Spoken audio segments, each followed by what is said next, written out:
So I made a oopsie.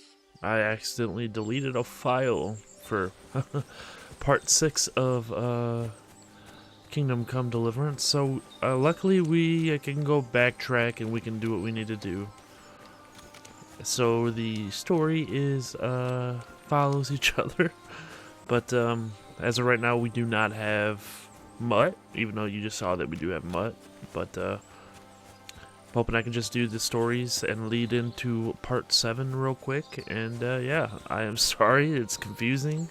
I know, I accidentally deleted the file, which I am very devastated about.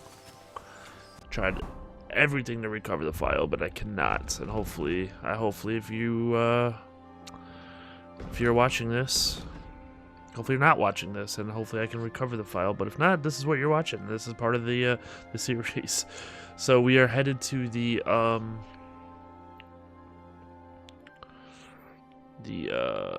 blacksmith, and then you know, we will continue our story. Hopefully it will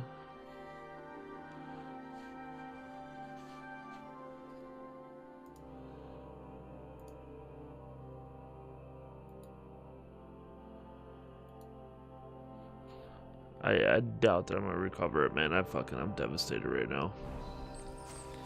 So without further ado, this is just to keep the story of my playthrough adequate and what do they say, linear. So this is what we're gonna do. I swear, like, I have this issue every time I play games, dude, and I don't understand why. I did it before playing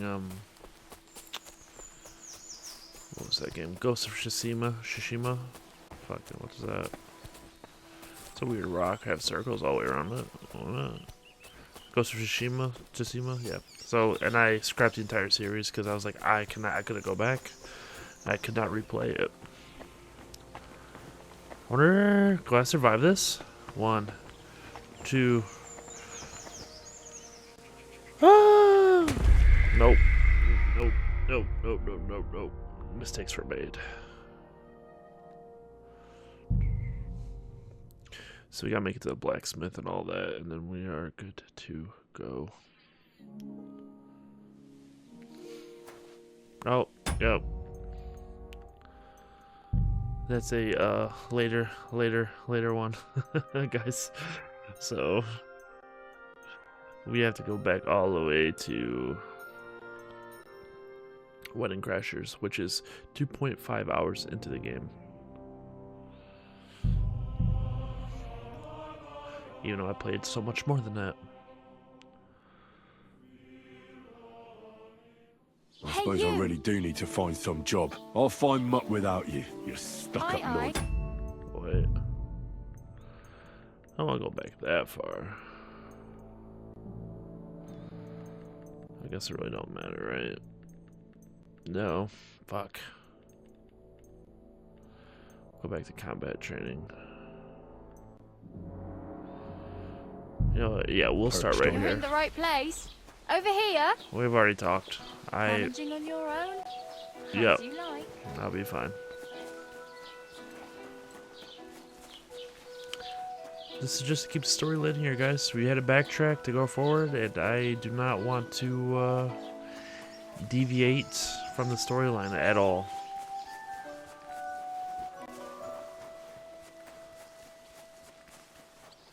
So, future reference, you may see some extra shit. But, yeah, you know. I hate that I did this. Oh, man, this sucks.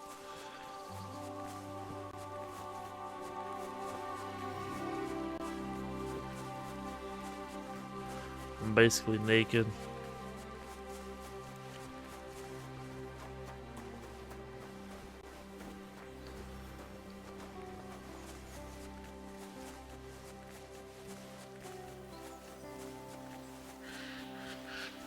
No. Yeah, so we're just hop skip and we're running to The man with the plan. This game is very beautiful though, dude. So that's why I was like, I can't just give up. I gotta replay it. Even if it's a 30-minute video. It's what we gotta do. It's what we gotta do. And what's going on over here? Yeah, no, I can't fight right now. Money or your life? Hold on. I'm not holding on. Okay. No fucking one. I'm Damn. telling you, your money or your life. I understand. I have a little money on me. Give it here. I just need to find my purse. Don't tell me they're gonna kill him. Here it is. I found it. Fuck. I'm being attacked. Ah! Oh shit.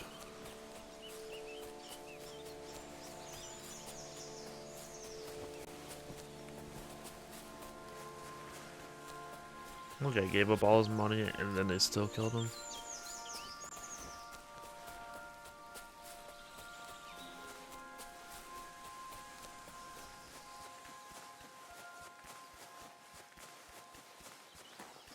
Dum, dum, dum, dum, dum, dum, dum, dum, dum, dum. Yeah, I don't know what else I did in part 6, so it's hard for me to redo it. So I know there was a guy up here I had to talk to at the bar.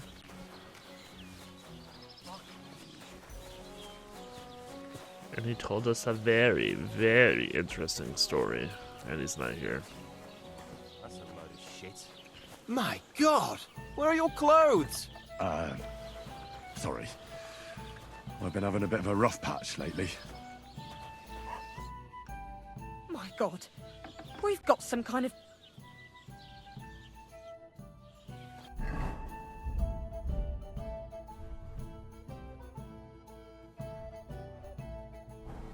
Alright, so now we're not naked. And we'll wait a little bit. Maybe high noon. We're gonna try to. I'm trying. It's the only thing I remember that I did in part 6 was do this. And talk to this guy, I think he was. God be with you. No.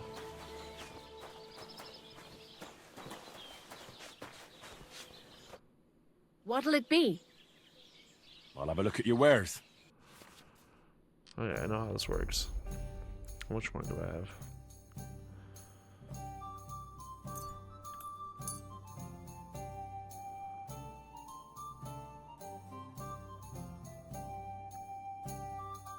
Oh, I have 0. I have nothing. What can I sell?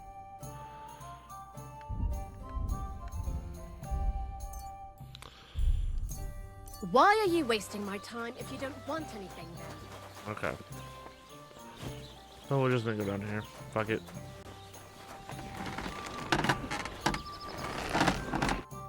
What do you want here, you scoundrel? Why'd you barge in here? I heard you could use a helping hand at the forge. I could. My last 2 hands, well, they're not worth mentioning. And what with the wedding coming up, the work is piling up. Ah, what do they call you? Henry. I'm Radovan. You should know, Henry. The blacksmithing isn't for everyone. Have you done it before? Yeah. I basically grew up in the forge. My father was a swordsmith, and not just any. He even forged swords for the nobility. For the nobility, eh? Well, that kind of experience will come in very handy for me indeed. As it happens, I have to forge a wedding present for young Lord Semine. A fine sword. So you'll take me on? Hold your horses. I'll have to try you out first. You could forge me a hunting sword as a test, so I can see if you can make a straight blade. That shouldn't give you much trouble if your father was a swordsmith, should it? Sure thing. I can get started right away. Great. Find some iron and get started then. Iron? You can't make a sword out of butter, but if you don't have your own stuff, you can get everything from the chest in my forge.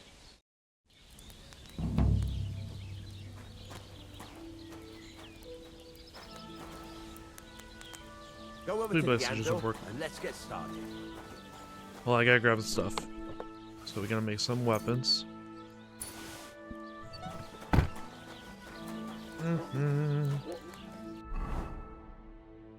Furnace is cold now.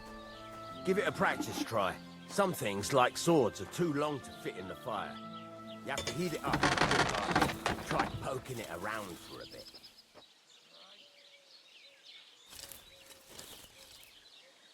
Now get the furnace nice and hot. There's a lever above you. Give it a pull. Works better.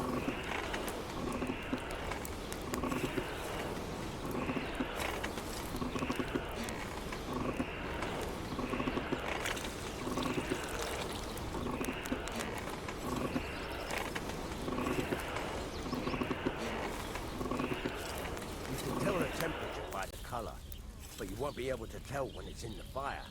You have to take it out from time to time and take a look. Try it out.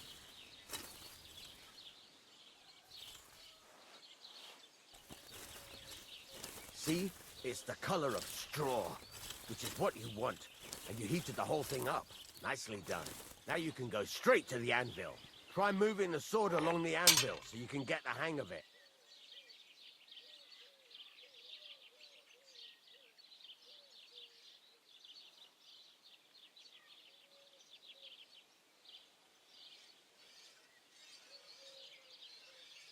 Now take the hammer and try hitting it a few times.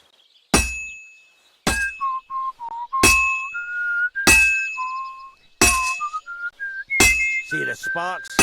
That's the sign of a good strike. The more sparks, the better.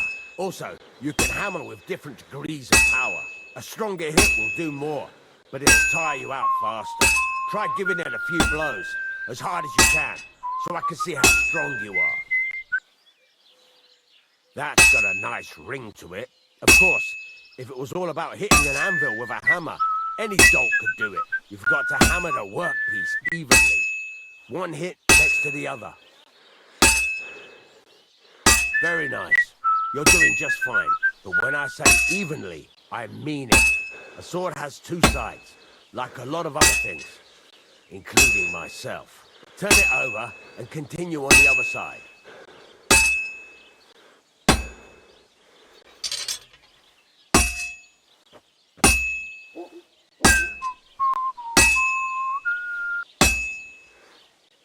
Nice. Now try forging it on both sides. The closer it is to being finished, the more it will take on the shape you want. It'll cool off soon anyway.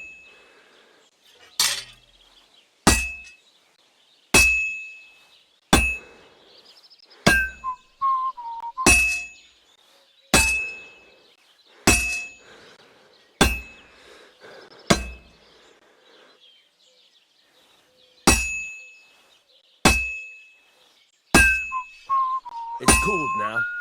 You can't do it all in one go. You've got to put it back in the furnace from time to time. Sometimes you've got to go there and back all day. It's all part of the craft.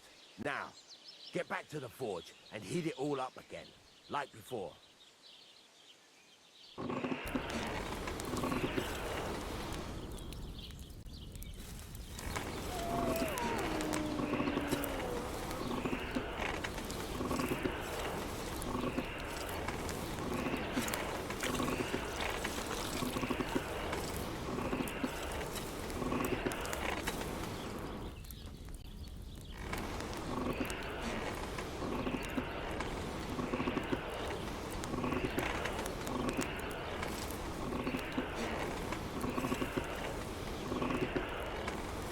Thing is heated up now, so come over to the anvil.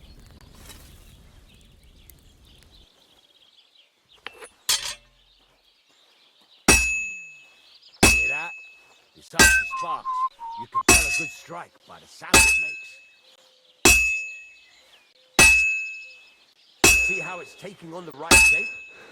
That's how you can tell it's almost finished. Now, I've got a piece of advice for you. Hammer to a rhythm. When I hammer a piece to a beat, there you go. You've got it finished. All that's left is to temper it, and the sword will be done. The rest is just tweaking.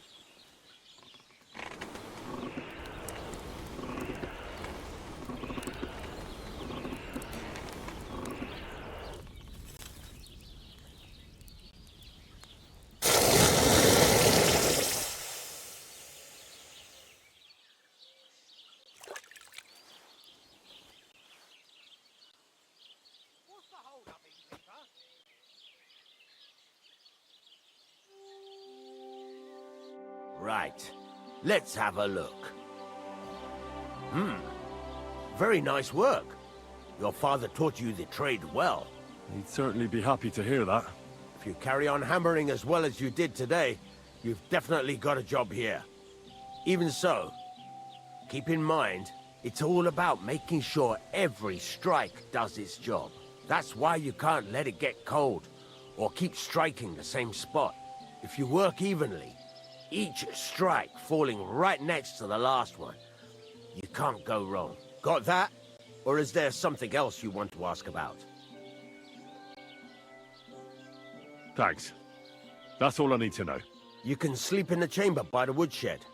And there's a chest where you can keep your things. And of course, you can use the forge anytime you want. Any questions? No. We've been here before. I know what to do. What now? What do you think? You're not going to be idle. I'll find you some work to do right away. You're pretty good at swords, but what the locals really need is axes and horseshoes. Right. Here are some simple drawings that show what they're both supposed to look like. And some iron. You can get down to it right away. Just like that? You aren't going to help me? Sakura, lad. I chose you because you already know a thing or two. I'm not going to look over your shoulder all bloody day. You take care of these smaller jobs. Forge away as long as you're able, and then sell it all. Once you've made some coin and feel like being out in the open again, I'll give you some more interesting work. Excuse me?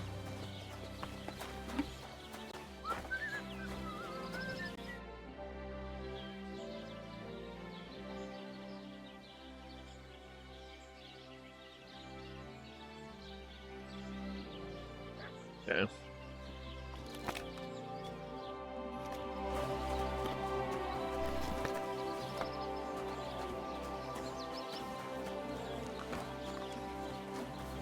And then we come in here. We have all the stuff. We got the crossbow. We got all this nice stuff. We got that. Nimrod, boom, bum, bum, bum, bum, bum, bum. Bum, bum, bum, bum, bum, bum, bum, bum, bum, bum, bum. So we put all this stuff on. Do do do do do. Replaying the game I already did for. Got beggars. No, we don't want that on. We want master pants, and then we want master boots. We also bought a sword from him when the last time I played, so that's what I have. But you guys won't see that till part 7. Just trying to cover all my bases. I want to sell some things to him. Trade. Okay, so yeah, we bought. I'm trying to see what's supposed we bought. The broadsword. So I bought that when I was doing my playthrough, so that would show up in part 7. What else? We do need to sell some things. We could sell this. It really don't matter, right? We have some money.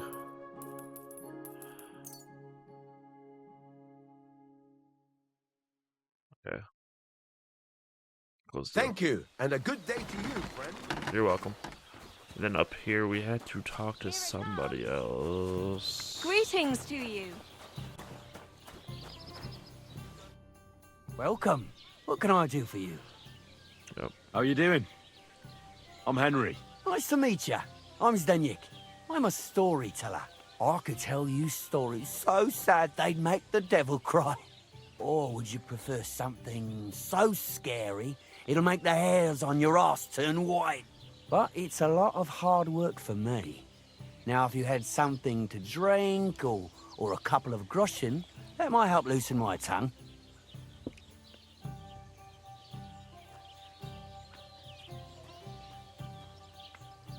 To your health, my friend.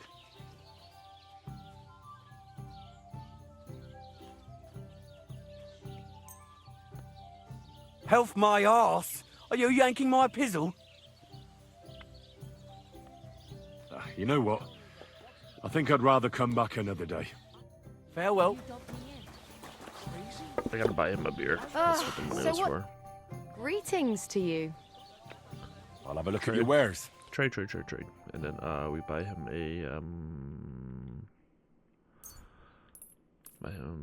yeah, we'll add that, and then wine. I don't know what he wants, or mead. So we'll go with that, and we will Pleasure doing business. I'm with you. God be and we'll with go you. back. I'd like to hear a good story. Not so fast, young man. Have a drink. To your health, my friend. Let's give him some mead. See if he wants that. Thank you very much. There we go. I knew you wouldn't leave me high and dry.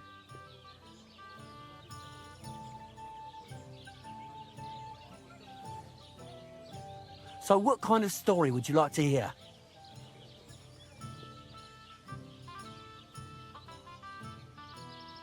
I like stories that can teach me something. Stories with a moral. Haven't you heard enough of those in church? But it's not a problem. I have just the tale for you. And it's not one you'll hear from any priest. So, once upon a time, there lived in these very lands 2 brothers.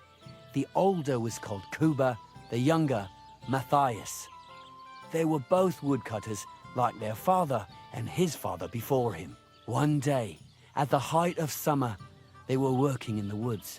The air was as hot as a furnace, so Matthias went to a nearby pond to cool himself. But as he was leaning over the cold water, there was a loud splash.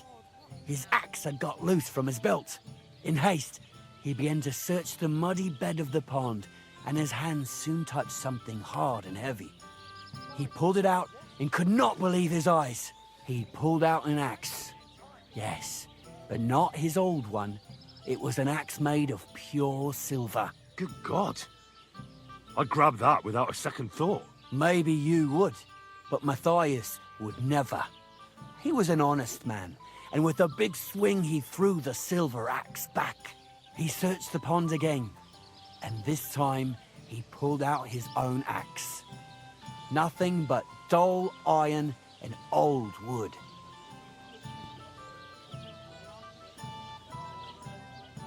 I reckon that was the right choice. Who knows who the silver axe belonged to? Well, quite. Listen on. Matthias was just about to leave when suddenly a water goblin came out of the pond, silver axe in his hands, and he said, "You're a righteous man, Matthias, and for your honesty, you may keep both axes." Matthias, not hanging around for the goblin to change his mind, took up both axes, gave us thanks, and ran to tell Kuba all about it. Kuba, however, was not best pleased with his little brother's fortune. He deeply envied Matthias for his newfound wealth. So, he set out to try the same thing. He ran as fast as his legs could carry him straight to the pond, threw his own axe in, and began a pretend search for it. Yet Kuba had no luck. He pulled out the axe he'd thrown in himself. So he tried again. Tricked by sunlight, he grabbed something shiny, only to pull out his old iron axe again. Enraged, he hurled his axe back into the water and yelled, "Fuck this axe! I want a silver one!" But the water goblin heard his shameful cry and was greatly upset by Kuba's greed. So, when Kuba reached down into the water for a third time, the water goblin seized his hand, pulled him down whole to the dark depths, and drowned him.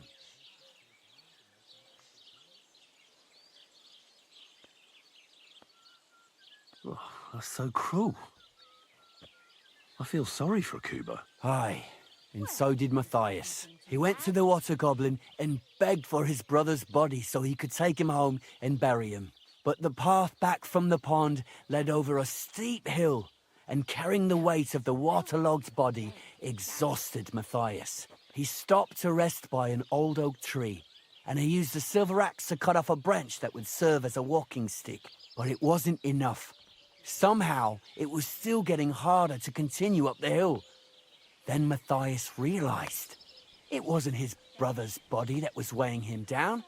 It was the silver axe. The axe was the cause of all this trouble. So he started bashing the silver axe against the big stone with all his might, trying to destroy it. Yet no matter what, he couldn't even make a dent. With the last of his strength, Matthias climbed to the top of the hill. He knew he could go no further, so he found a pretty spot with a view over the valley and dug his brother a grave. There, he buried both his brother and the silver axe that had brought such pain upon them. His final act was to stick the oak branch in the ground by the grave. But lo and behold, the branch grew green leaves and became a tree. The locals have had no dealings with the water goblin since then, but some have had the bad luck to bump into him. And when you walk by the pier, where it all happened, you can still hear his chuckling. That was a very nice story. Story? What story? It's the truth. Why hasn't anyone gone looking for the axe then? Because it brings misfortune. Didn't you listen to me at all? Look for yourself if you wish. Rock Tower Pond isn't far from here. The Water Goblin's Pier is somewhere among the reeds. But leave me out of it. I'm fine here with my drink. See you later.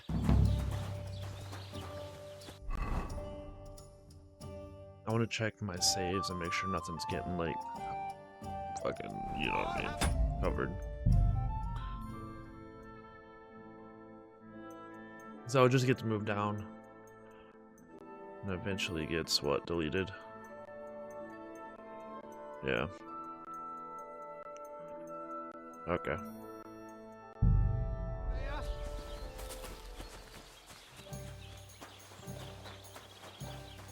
So we have to...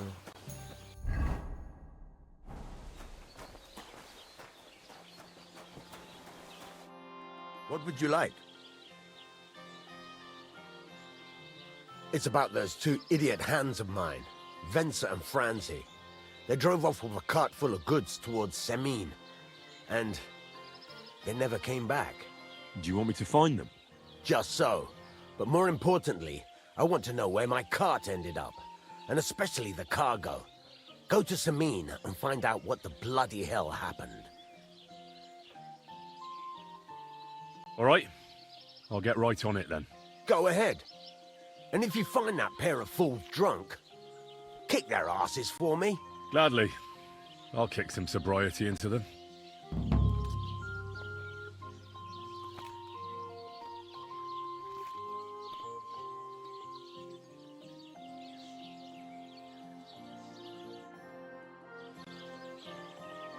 Okay, so as of right now, that about sums it up. But we are going to head there anyways, and we'll get there, and then that's when we'll stop. Part 6. I just doing a rough run through, and I mean there might be things I've missed. I don't know. I'm sorry, but we got a long way to run to.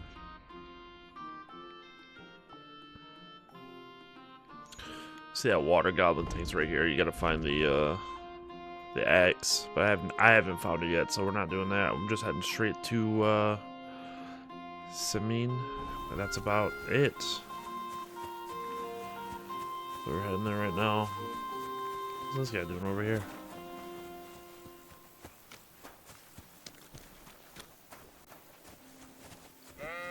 Good day. Good day. So we're just headed to Semine, I guess. Let me double check that. Yeah. Let's see. Alright. On foot.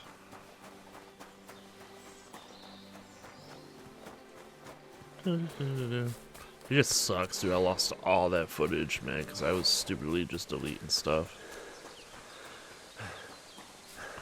But I'm glad I could jump back and at least do this mission and edit, you know what I mean?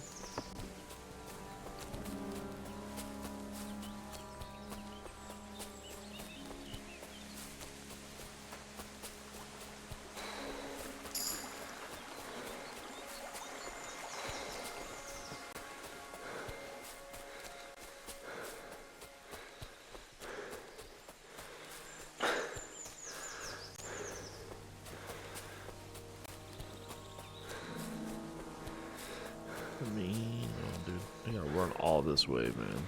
This is wild.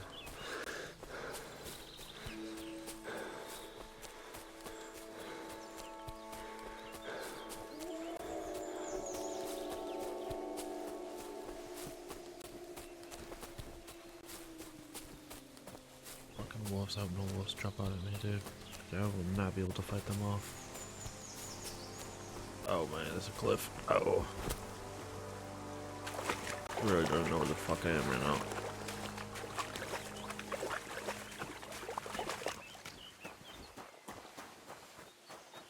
Okay.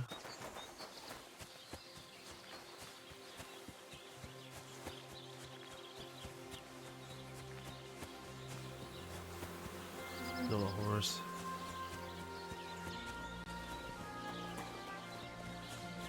There we go, we're gonna steal one just cause, you know what? Fuck it. Get off that horse! Oh shit, oh shit. Stand still! Oh fuck me. Come on then! Wanker! I'm gone. Alright, that was a bad idea. I'm sorry.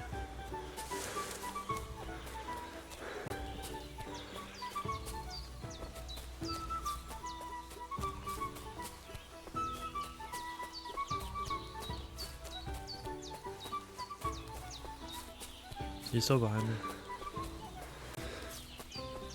No.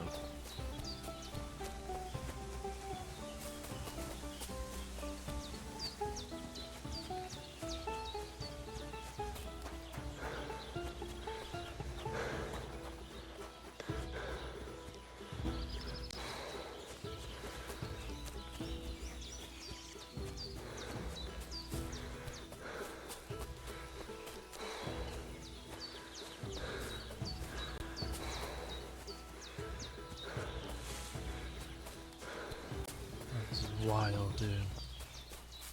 How much farther do I have to go? Oh, we're almost there. Over the field and through the woods. We are almost there, guys.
Well, this is where we need to go, and this is where part 7 will pick back up. Hopefully I filled in the gap enough where it makes sense.